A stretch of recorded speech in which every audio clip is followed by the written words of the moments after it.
গতকাল 18 ফেব্রুয়ারি 2005 রোজ মঙ্গলবার বিকেলে খুলনা প্রকৌশল ও প্রযুক্তি বিশ্ববিদ্যালয় কুয়েটে একটি চরম অনাকাঙ্ক্ষিত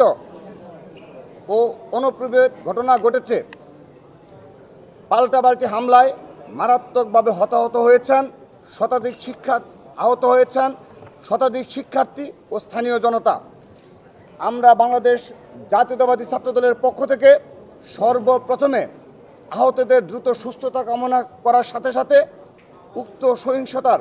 তীব্র নিন্দা জানাচ্ছি এবং এসব ন্যাক্কারজনক হামলা ও হামলার উস্কানিতে জড়িত যেই হোক না কেন সুষ্ঠু তদন্তপূর্বক তাদের সকলকে বিচারের আওতায় এনে সর্বোচ্চ শাস্তি নিশ্চিত করার দাবি জানাচ্ছি। ভাই ও বোনেরা, আপনারা অবগত আছেন যে বিগত আওয়ামী ফ্যাসিবাদী শাসনামলে বাংলাদেশের সকল শিক্ষা প্রতিষ্ঠানে একটি সন্ত্রাসী ছাত্র সংগঠন তাদের অবৈধ কর্মকাণ্ডের মাধ্যমে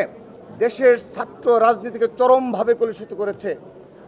এবং যার ফলশ্রুতিতে 2024 সালের 5 আগস্ট ছাত্র জনতার গণ অভ্যুত্থানে এদের অবৈধ হুকুমদাতা খুনি হাসিনা সহ চিহ্নিত শীর্ষ অপরাধীরা দেশ থেকে পালিয়ে যেতে বাধ্য হয়েছে। বিগত সময়ে সেই ফ্যাসিস্ট খুনি হাসিনার রক্তচক্ষু উপেক্ষা করে শিক্ষার্থীদের অধিকার ও তাদের গণতান্ত্রিক অধিকার বাস্তবায়ন করতে গিয়ে ছাত্র দলের শত শত নেতা কর্মী গুম খুনের শিকার হয়েছে এবং হাজারো শিক্ষার্থী পঙ্গুত্ব বরণ করেছে। সর্বশেষ জুলাই আগস্টের গণ অভ্যুত্থানে একক ছাত্র সংগঠন হিসাবে বাংলাদেশ জাতীয়তাবাদী ছাত্রদলের প্রায় 1.5 শতাধিক নেতা কর্মী সমর্থক শহীদ হয়েছেন। গুম খুন ও শহীদ হওয়া সকলের রক্তের উপর দাঁড়িয়ে 5 আগস্ট পরবর্তী সময়ে